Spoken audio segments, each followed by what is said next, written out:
We're going to get an update now on the salvage operation of the Bayesian. I'm very glad to say we're joined by the salvage expert, Nick Sloane. Nick, welcome back. You know that we've received some new pictures in today, and I was just wondering if we could have your observations about what you're seeing. Yes, Matthew. So, with regard to the pictures that were circulated earlier today, with the yacht, she's actually been delivered ashore in the port in Sicily and into a special cradle.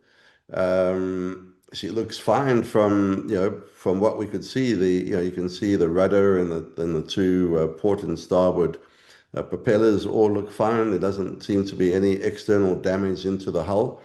So obviously, when she did sink and then landed on the seabed, there was no major damage caused to the hull by that grounding or landing on the seabed. So I think now the authorities will be sort of doing their part and starting the detailed investigation of exactly all of the openings and potential areas that water could have come in and sunk her. Yeah, Nick, I want to share with you a few observations, questions, and remarks that our viewers have put, and the viewers of the yacht report have put as well. And preeminent amongst them is that it looks, or it appears obvious that the shell door was closed on the night that it sank. Just wondering if you can confirm that. From what I've seen from the photographs, it would be that certainly the stern door is closed. I haven't seen the port quarter, which is there was another door in the port quarter, so it's very difficult to see from some of the aerial photographs that were circulated. But from the photograph that was taken by the yacht that was in the same area of the night, they took a photograph just after she had anchored up, and from that photograph, everything appeared to be closed. So, yeah, and I would imagine it's prudent. They were underway at the time, so it wasn't as if they were on the beach and playing with the toys. That they came into the anchorage after sunset. So it makes a lot of sense that all those doors would have been closed before they anchored and are still closed. This question may be a bit political for you and decline to answer it if you like, but another viewer observed that this is bad news for the company that made the yacht because it means that the crew did the right thing in terms of closing all the doors and the hatches. Do you think that's a fair point? I would say that the fact that she wasn't 2 or 3 months old, she's been around for 16, 17 years, crossing the ocean, been through some very heavy weather.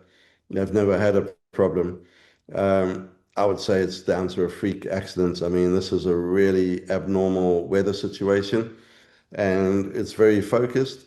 It can literally hit you, and if you're 300 meters away, you survive. Yeah.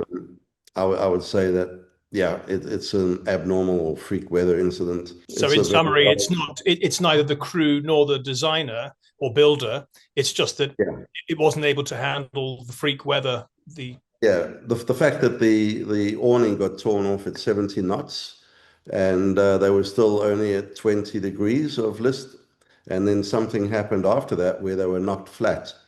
So that expression tells you that something above 90, 70 knots hit them and they went completely flat. Yeah, so very unusual. And of course, they'll carry out the investigation and come up with some other theories. But yeah. I would say at this point in time, it's a freak weather incident. I may come back to the design of the yacht later, but I need to press on with the questions from the viewers here. What exactly does raising it achieve? What can the investigators see that they couldn't see just by sort of very exhaustive diving and remote operated vehicles looking at the vessel on the seabed? Yeah, so having her on the surface, you can actually assess and analyze what appears to have happened internally. So they know that when they recovered the six bodies, that there was an air pocket on the upper port side. But of course, the Bayesian was lying on the starboard side, so that whole starboard side was completely out of any ROV view and footage. So they had footage from the transom and the stern, from the bow, from above it along the mast until the mast was actually buried in the soft sand, soft mud. So no one actually has seen the starboard side. And I think to do an investigation, if let's say it was in 100+ meters of water, maybe the yacht would still be there. But because it was relatively shallow, 50 meters, in an area that other vessels, fishing boats will be fishing and anchoring, the boat had to be moved. And the fact that it could be raised can only add into the investigation and hopefully close some of the boxes that they need to close.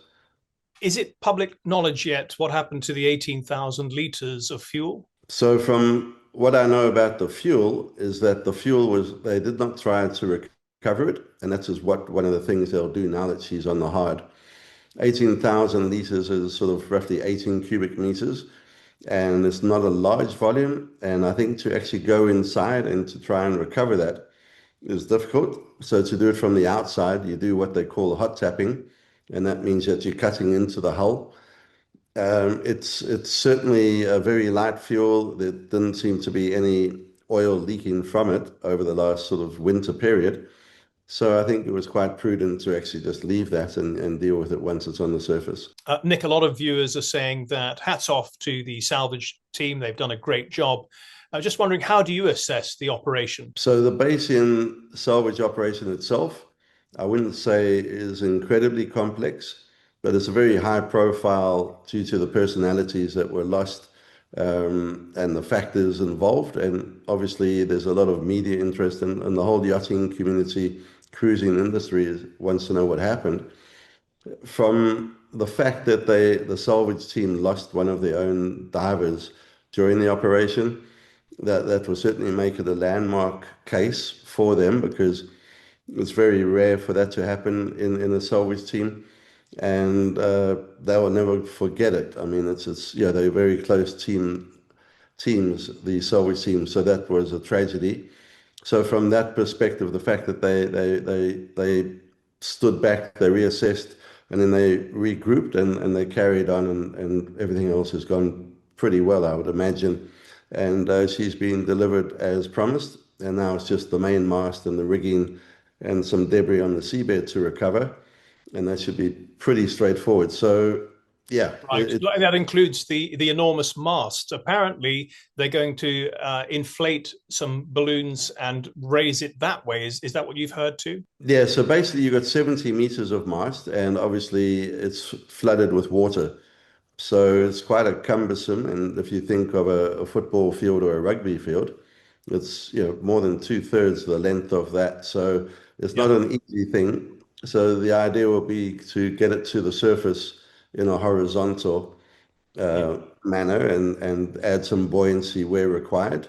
And then you drain out the water, slowly tilt it till it's out of the um, one part of it is out of the sea, and then drain it from water slowly overnight, or over a couple of days, and then you can manage it. But if you look at the Hebo 2, she's only 23 meters wide, and just the boom was the same width. So this is three times the size of the object. So it's not exactly an easy thing to manage, but yeah, I think they'll bring it up and slowly drain it on the surface before they try and. I don't even think they'll get it upright even on the surface. I think it will stay horizontal. Yeah. What's extraordinary, at 72 meters long, it's actually far longer than the Bayesian was deep on the Yes. on the seabed. The seabed from the water surface to the seabed was 50 meters, and the mast was 72 meters, which brings us to what many people say online, which is that the reason for this was not the freak weather, but it was actually the poor design. The mast was just too tall. And then they also refer quite often to the centerboard or retractable keel. Is it your opinion that the mast wasn't too tall? Well, again, obviously, having a 72-meter mast, you're on the fringe, so it's almost like having these round the world trimarans. You have a design that's going to give you what you ask for. So you want phenomenal speed or extra speed. And then how do you achieve that? Well, you have to put in more ballast to get a bigger mast. and having a bigger mast adds more risk, sail handling, all the challenges. So it's a give and take. But I don't think the fact that she's been around for 17 years and has never had a problem, yeah, it is certainly a factor, but I don't think it's a major factor. So it is a vulnerability, but only if you are hit by freak weather conditions. Is that what you're saying, Nick? I would say having the mast at 72 meters and then the keel retracted. You at anchor, the forecast is 15 to 20 knots. Everything looks beautiful, apart from maybe some thunderstorm activity around midnight. Yeah. And of course, things change very quickly and rapidly between 3:55 and 4:06 or 4:07. And yeah, that is a freak accident. Of course, Nick, we must never forget that 7 people lost their lives on this vessel, and yet there are viewers, asking the question, given that it's actually in relatively good condition, if it will ever be used again. No, I think if the hull doesn't look to be damaged, so you can put a new mast on, clean it up, and certainly she'll be seaworthy. There's always this factor that people did die on her, and she'll have a reputation. So I'm not sure she'll sail as the Bayesian again, but I wouldn't be surprised if one day you see her with maybe a 55-meter mast and a new name at some exotic location. I mean, she is a beautiful boat and design, and yeah, it's up to the owners, I think, whether they say due to the tragedy that they would like it completely destroyed. Final question for you, Nick, again, out of left field and verging on the conspiracy. But someone has asked, it's been 10 months, it's been down there 10 months. And there were reports that people other than the investigators, other than the salvage operation team, have dived down there to look around, perhaps find or retrieve sensitive content from the vessel's safe. Have you heard any such rumors, and do you give them any credence? So for people to actually access the Bayesian, you've got to be set up as a proper dive operation. So just to take out a small Zodiac and jump over, you'd have very little bottom time, and I don't think you'd have much chance to actually penetrate the yacht. The fact that it's under the jurisdiction of the state prosecutor means that the Coast Guard have a judiciary function to keep it safe, and they're pretty strict on that. So for another party to actually penetrate the hull and look around, I would say maybe that's a bit of speculation. I think the only people that would have entered the yacht would have been the authorities and the divers that were part of the rescue team. And they might have done another dive afterwards just to see if there was any valuables that were literally lying on the deck or the side of the boat. But I doubt that any third party has been down there.